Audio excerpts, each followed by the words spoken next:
नमस्कार, मी प्रतीक्षा. DNA मराठीमध्ये आपलं स्वागत. आज खऱ्या अर्थाने राजकारणामध्ये आपण बऱ्याच वेळा म्हणतो की पातळी ढासळली. तसा विखे कुटुंबाने या राजकारणामध्ये त्यांना आज कलंक लावून घेतला. तो कलंक लावून घेतला याचा म्हणजे इतका गंभीर प्रकार आमच्यासमोर आला. ज्यावेळेस आम्ही नगर शहरामध्ये प्रत्येक बूथवर गाठीभेटी घेत होतो.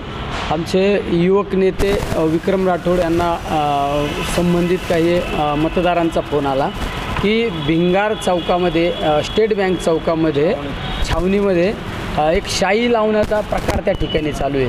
म्हणजे आधार कार्ड पाहायचं, शाई लावायचे आणि त्याला पैसे द्यायचे, असा त्या ठिकाणी एक बोगस प्रकार चालू आहे. आणि मतदान घडून न देण्यासाठी हा प्रकार केला जात होता. त्यावेळेस आम्हाला ज्यावेळेस कळालं, आम्ही घाईघाई माग आलो.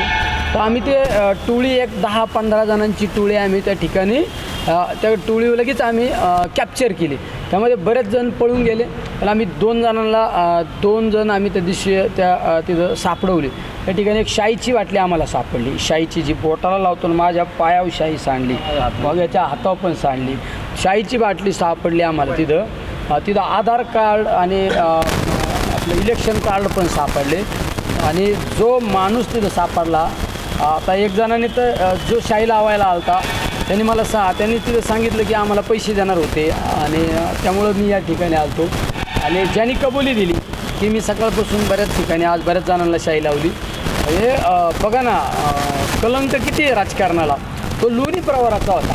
श्रीपाद जाधव नावाचा एक लोणी प्रवाराचा, विखे परिवाराचा ठेकेदार होता, कॉन्ट्रॅक्टर होता आणि तो त्या ठिकाणी उद्योग करीत होता. म्हणजे राजकारणामध्ये आपण गेले 4 दिवसापासून पाहतो या मतदारसंघामध्ये पैशाचा पाऊस पडला. नंतरच्या कालखंडात बघितलं आपण, त्यांचे काही कार्यकर्त्यांना पैसे वाटप करताना रेड हँड पकडलं. आज सकाळी तर इतकी भयानक घटना आमच्या पाथर्डी तालुक्यामध्ये आम्हाला पाहायला मिळाली. मी तुमच्या काही बांधवांनासुद्धा पाठवली.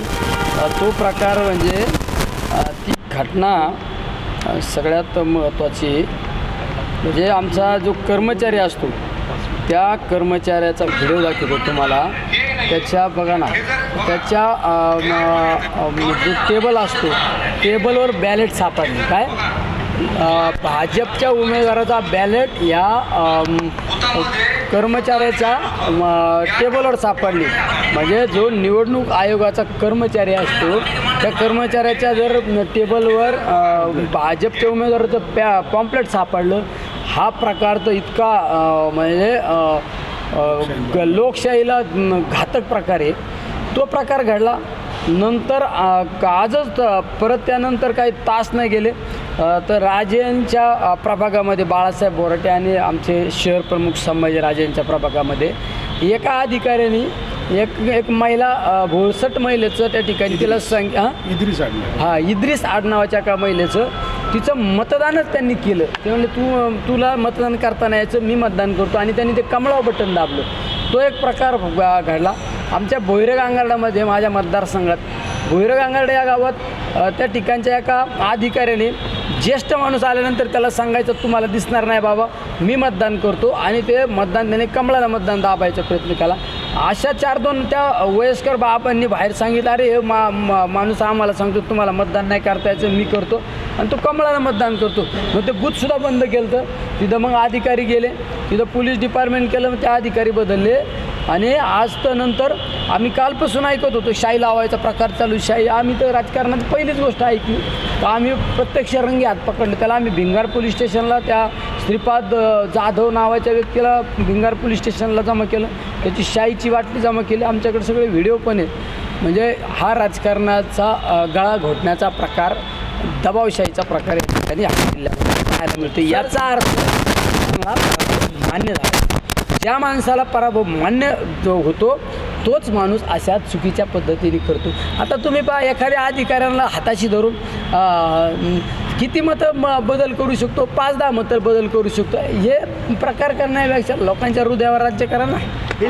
याला जोडून महत्त्वाचा मुद्दा आहे की कालपासून समोर आणत आहात, दुपारपासून, काल रात्रीपासून चर्चा, पण यावर तुमच्यासोबत किंवा तुम्ही इलेक्शन निवडणूक आयोगासोबत काही बोलणं झालं का या संदर्भात? दुसरा मुद्दा आहे की पोलीस प्रशासन अनेक वेळा आम्ही सुद्धा बुथवर होतो तर पोलीस प्रशासन फेरफटका मारत होतं. मग पोलिसांच्या नजरेशी या गोष्टी येत नाही. साहेब, ह्या सगळ्या घटना आम्ही अधिकाऱ्यांच्या कानावर घातल्या. मी ही घटना आमच्या पाथर्डी तालुक्यातली घटना घडल्यानंतर मला ज्यावेळेस व्हिडिओ पाहायला मिळाला, मी कलेक्टरला फोन केला. कलेक्टरने मला सांगितलं, हां मी पाहतो, मग विचार करतो, मग निर्णय घेतो. आणि मला तर त्यांनी प्रश्न इतका बालिश प्रश्न केला. एका जिल्ह्याच्या जिल्हाधिकाऱ्याने मला सांगितलं तिथे व्हिडिओच कसा काढला. अरे व्हिडिओ काढला कसा काढला याचं त्यांना टेन्शन, पण त्या अधिकाऱ्याने कर्मचाऱ्याने तर भाजपचं बॅलेट आत नेलं, त्याच्याबाबत पॉम्पलेट आत नेलं, त्याच्याबाबत काही त्यांना गांभीर्य नाही. व्हिडिओ कसा काढला हा प्रश्न मला जर एका जिल्हाधिकाऱ्यांनी, जबाबदार माणसाने, जिल्ह्याच्या जबाबदार नागरिकांनी केला याचा अर्थ हे प्रशासन काय सगळं चुकीच्या पद्धतीने. म्हणजे पोलीस प्रशासनाने ज्यावेळेस आमच्या पारनेरला घटना घडली काल, पैसे वाटप गाडीमध्ये रेड हँड पैसे आमच्या कार्यकर्त्यांनी सापडलेले व्हिडिओ पण होता. तोच पोलीस अधिकारी काय म्हणतात, नाही नाही ते पैसे टाकले कोणीतरी. अरे म्हणजे तुम्ही किती चुकीच्या पद्धतीने लोकांना पाठबळ देणार आहे. आज आमचा राम नळकांडे आमचा नगरसेवक आहे. त्या प्रभागामध्ये श्याम नळकांडे आमचा नगरसेवक आहे. तो त्या प्रभागातील मतदारांना विनंती करीत होता, चला मतदानासाठी अर्धा तास राहिला, आता लवकर बाहेर निघलं पाहिजे. याला पोलिसांनी त्याला ताब्यात घेण्यासाठी पोलीस लोक गेले. आमच्या काल तिसगावमध्ये आमचे काही कार्यकर्ते फिरत होते, तर पोलिसांनी उचलून नेलं. ढाकणे नावाचा LCPचा एक कर्मचारी, त्या कर्मचाऱ्याने सांगितलं आम्हाला निलेश लंकेच्या समर्थकांना उचलण्यासाठी स्ट्रिक्टली वॉर्निंग केलेली आहे. तो ढाकणे नावाचा कर्मचारी आमच्या एका शेवगावच्या व्यापाऱ्याला त्यांनी सांगितलं, जर तुम्ही निलेश लंकेला मतदान केलं तर तुमचे व्यवसाय चालून देणार नाही. हा जर प्रकार होत असेल तर हा चुकीचा प्रकार आहे. LCPच्या PIवर तर माझा गंभीर आरोप. मी ज्या ठिकाणी निवडणुकीच्या काळामध्ये ज्या हॉटेलवर गेलो त्या हॉटेलच्या मालकाला उचलून आणून त्याच्या गुन्हा दाखल करण्याचं काम ह्या LCPच्या PIने आणि त्याच्या टीमनी केलेलं आहे. कर्डिले नावाचा एक कर्मचारी, तो कर्मचारी सस्पेंड आहे, निलंबित